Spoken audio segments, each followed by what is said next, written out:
बिस्मिल्लाहिर्रहमानिर्रहीम अस्सलामु अलैकुम रहमतुल्लाह। जनरल फैज़ हमीद को जब हिरासत में लिया गया तो उसके बाद 14 अगस्त आई और 14 अगस्त के मौके पर जीएचक्यू के अंदर army chief general Asim Munir की सरबराही में वहाँ पर एक बहुत बड़े इशाइये का डिनर का इस्तकबालिया का एहतमाम किया गया, जिसमें पिछले 20 सालों के अंदर जितने रिटायर फौजी अफसरान गुजरे हैं टॉप लेवल के, जर्नलों से लेकर ब्रिगेडियर और ब्रिगेडियर से लेकर हवलदार तक, उसमें बहुत सारे लोगों को बुलाया गया। और ख़ास बात उसकी ये थी कि उसमें दो पिछले दौर के पिछले 20 साल के दो आर्मी चीफ़ को भी बुलाया गया। तीसरे आर्मी चीफ़ थे जनरल बाजवा, लेकिन वो नहीं आए, वो गैर हाज़िर थे। गैर मौजूदगी उनकी जो है वो पूरे पाकिस्तान के अंदर एक बहस का भी बाइस बनी। तो दो जो आर्मी चीफ़ थे वो तो वहाँ पर मौजूद थे, जिसमें एक जनरल राहील शरीफ और दूसरे थे जनरल अशफाक परवेज़ कियानी। तो ये दोनों आर्मी चीफ वहाँ पर मौजूद थे और उससे चंद दिन पहले ही जनरल फैज़ हमीद को हिरासत में लिया गया था और बात हो रही थी पाकिस्तान के अंदर के ये मामला जनरल बाजवा की तरफ भी जा सकता है। ये खुरा जो है वो जनरल बाजवा की तरफ इसलिए जा सकता है कि जनरल बाजवा के ही टाइम पे जब वो आर्मी चीफ़ बने तो डीजीसी थे जनरल फैज़ हमीद, और उसके बाद डीजीआईएसआई बन गए, लेफ्टिनेंट जनरल बन गए, डीजीआईएसआई बन गए, फिर उसके बाद कोर कमांडर पेशावर बन गए। तो बतौर डीजीसी और उसके बाद बतौर डीजीआईएसआई उन्होंने बड़ा लंबा अरसा काम किया। और इस दरमियान जो है वो डीजीआईएसआई जनरल आसिम भी रहे। तो जनरल आसिम को रिप्लेस किया जनरल फैज़ हमीद ने। अब ये जो इसका सिलसिला चला, जनरल बाजवा को सारा लिंक किया जाता है कि ये जनरल बाजवा और जनरल फैज़ हमीद असल में मिल के सारा कुछ कर रहे थे। तो जहाँ पर साबिक डीजीआईएसआई जनरल फैज़ हमीद की तरफ मामला जा रहा है, वहीं पर साबिक आर्मी चीफ जनरल बाजवा की तरफ भी मामला जा सकता है। जब ये सारे मामलात आए नोटिस में, ये साबिक दोनों आर्मी चीफ के नोटिस में जनरल अशफाक परवेज़ कियानी या जनरल राहील शरीफ, उन्होंने कहा कि जनरल साहब, जनरल आसिम को मुखातब करते हुए कि ये मुनासिब बात नहीं, ये मामला मुनासिब नहीं है।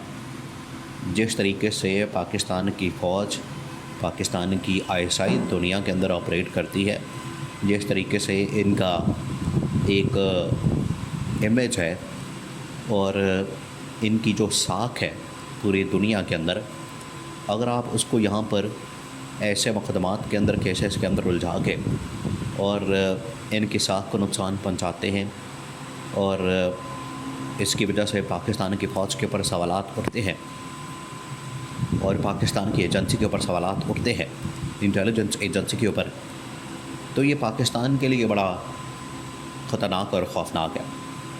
इस वजह से हमें इस मामले के ऊपर जाने के लिए बहुत सारी चीज़ों को सामने रखने की ज़रूरत है कि अगर हमने इस तरह के मामलात खोलने हैं, अगर हमने इस तरह की चीज़ों की तरफ जाना है और अगर हमने साबिक डीजीआईएसआई या साबिक आर्मी चीफ के मतलब कोई मामला खोलना है, तो हमें फिर जहन में रखना चाहिए कि इसकी वजह से पाकिस्तान की फ़ौज और जो पाकिस्तान का इंटेलिजेंस का इदारा है वो बदनाम होगा, उसकी बदनामी होगी, वो बदनामी का बाइस बनेगा और पूरी दुनिया के अंदर इनकी क्रेडिबिलिटी के ऊपर सवाल उठेगा।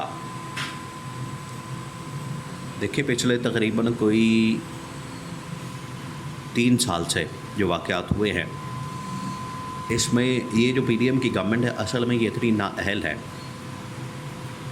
कि इन्होंने जो भी काम किए वो हमेशा उल्टा काम किया।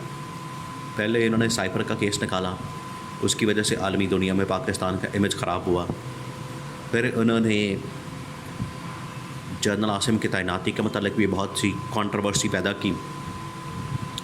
अब जनरल फैज़ हमीद साबिक डीजीआईएसआई के एक केस निकाल दिया, उसके ऊपर भी ये बातें हो रही हैं कि किस तरीके से जो आर्मी चीफ़ की पोजीशन है, आर्मी चीफ़ की जो तैनाती है, उन दिनों में क्या हो रहा था जब ये तैनाती होने जा रही थी। हर कोई अपने आर्मी चीफ़ बनने के लिए लॉबिंग कर रहा था, वो चाहे जनरल बाजवा हो, वो एक्सटेंशन की बात उनकी जानिब से, जनरल फैज़ अपना आर्मी चीफ बनने के लिए लॉबिंग कर रहा था।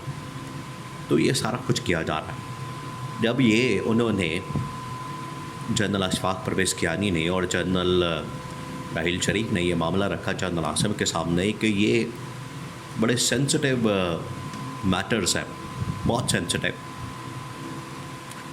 और अगर इनके ऊपर ये नून लीग वाले या सिविल साइड इसके ऊपर इस तरह से खुलकर बात करते हैं, तबसरे करते हैं, कहानियाँ सुनाते हैं,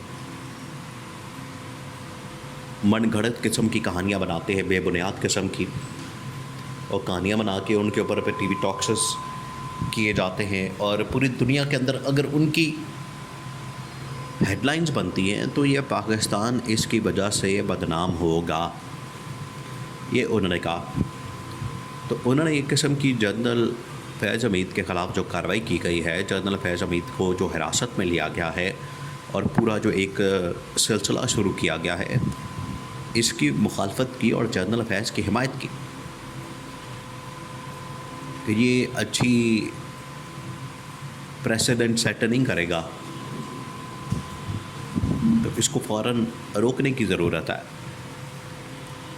इसी वजह से बाहर एक बयानिया बनाया जाता है कि असल में इसको लेकर जाना है इमरान खान की तरफ, कि एक मरतबा इमरान खान की तरफ चला जाएगा मामला, अपना फ़ायदा निकल जाएगा, अपना मकसद हासिल हो जाएगा इस नून लीग की हुकूमत को, गवर्नमेंट को, तो ये ऑटोमेटिकली पीछे हट जाएंगे। ये है असल कहानी इसके अंदर। इस्टेब्लिशमेंट के अंदर तो तशवीश पाई जाती है, और इस्टेब्लिशमेंट की जो टॉप रैंक है वो देख रहे हैं इसको, इस पूरे मामले को, क्योंकि ये तो पहली मर्तबा हो रहा है कि एहतसाब हो रहा है। पहले बाहर जो ये नून लीग वाले, पीपल्स पार्टी वाले लूट मार करते हैं, इनका भी तो एहतसाब होना चाहिए। जब तक इनका एहतसाब नहीं होगा, जब तक इनसे नहीं पूछा जाएगा, उतनी देर तक मामला सेटल नहीं हो सकता।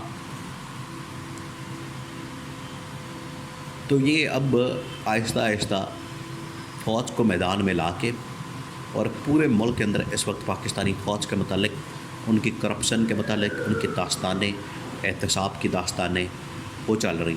इमरान खान ठीक नहीं था कि शरीफ ख़ानदान का, जरदारी ख़ानदान का एहतसाब कर रहा था, ये आए हैं तो फ़ौज के अंदर एहतसाब हो रहा है।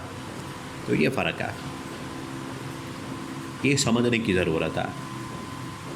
यही समझाया जनरल अशफाक परवेज़ कियानी ने, जनरल राहील शरीफ ने, कि इसकी वजह से आलमी सतह पर पाकिस्तान का इमेज कितना बदनाम हो सकता है।